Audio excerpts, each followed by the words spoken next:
สบายดีพี่น้องยินดีต้อนรับFC ทุกท่านที่ติดตามรับชมอาชีพช่องบาวินตองนายลำเพลินเรียวเก่าพี่น้องและอาชีพในการเฮ็ดกองฟอนพี่น้องของป้าข้าพเจ้าเอง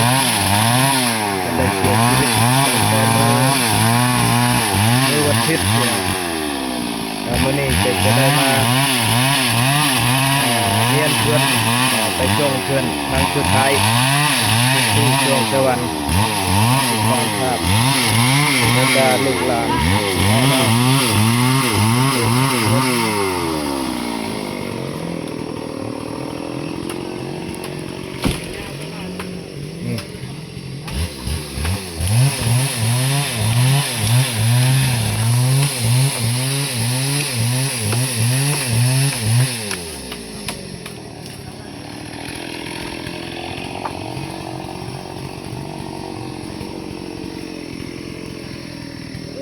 บรรดาชวนลายมีแต่วัยรุ่นประมาณชายคนเขาก็มีอยู่ประมาณ30 คน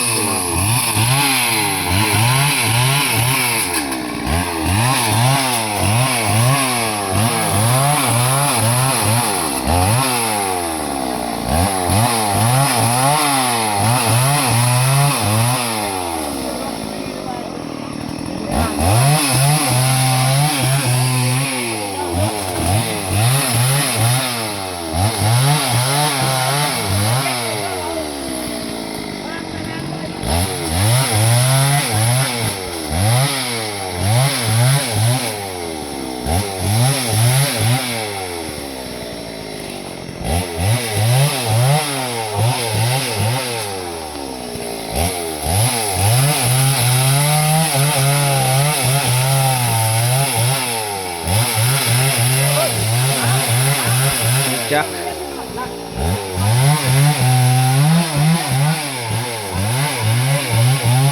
บอกวิธีกระบายแวบอกวิธีการเฮ็ด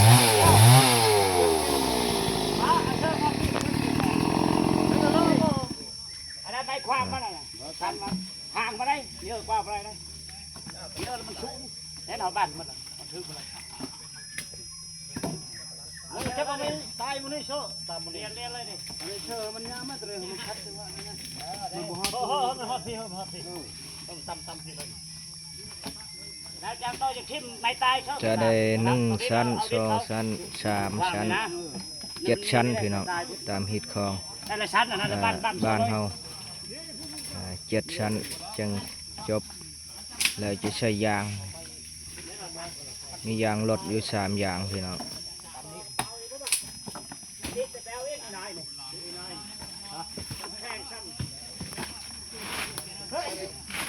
อากาศก็ครึ้มอยู่มื้อนี้พี่น้องเลยโอ้ฝนบ่ตกใครนะถ้าฝนตกนี่ก็จะลำบากเลยพี่น้อง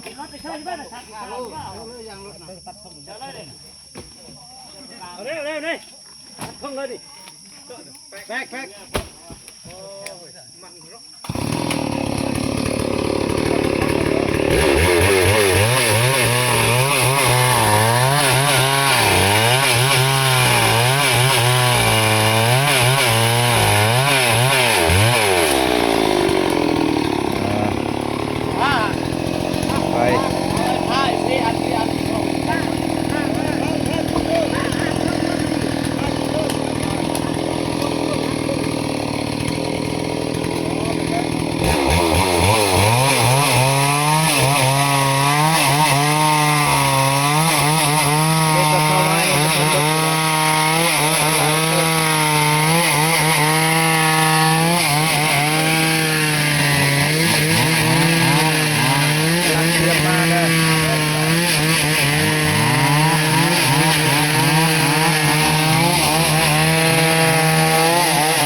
รถน่าจะบ่พอพี่น้อง